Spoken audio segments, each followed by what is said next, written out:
મારું નામ ડાંગર પ્રભાતભાઈ ભોલાભાઈ. મારે 5 વીઘા જમીન છે. આવ નીલ થઈ જાય છે. તમારું 10 માણસનું કુટુંબ છે. મારી રોજીરોટી એના ઉપર છે.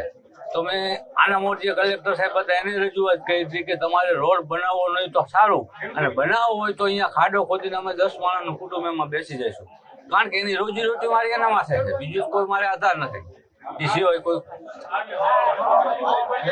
અમે જસાપર ગામને જે બાયપાસ નીકળે છે, જે ફળદ્રુપ જમીન 110 વીઘા જેવી ફળદ્રુપ જે બિનજરૂરી કપાઈ છે, જૂના રોડમાં થઈ જાય એમ જ છે, છતાંય આજે એના વિરોધમાં ખેડૂતોને લઈને આજ કલેક્ટર સાહેબને આવેદન દેવાયું છે. તો કલેક્ટર સાહેબે આવેદન સ્વીકારી અમારું, તો અમને એવી આશા દીધી કે ભાઈ સાંજે NHI જે નેશનલ હાઈવે વાળા છે એના અધિકારીઓને બોલાવી અને એની સાથે અમારા જે 5-7 પ્રતિનિધિને મિટિંગ કરાવી અને આનું યોગ્ય નિરાકરણ કરશું.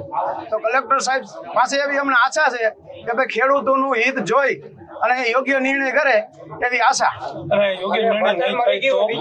જો યોગ્ય નિર્ણય નહીં થાય તો આગામી દિવસોમાં જો મચ્છોકટ્ટા આહિર સમાજ સમિતિ અને ખેડૂતની સાથે મળી અને ઉગ્ર આંદોલન કરશું.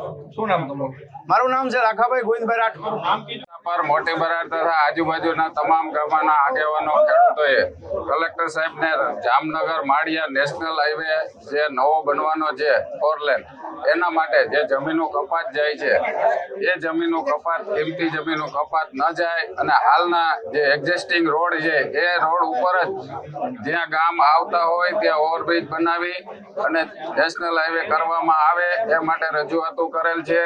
હાલ ખેડૂતોની કિંમતી જમીનો છે, ફળદ્રુપ જમીનો છે, હાઈવે થવાથી હાઈવે ઊંચો થશે તો બીજી જમીનોમાં બી પાણી ભરાવાના પ્રશ્નથી જમીનો પડતર રહેવાનો પ્રશ્ન છે.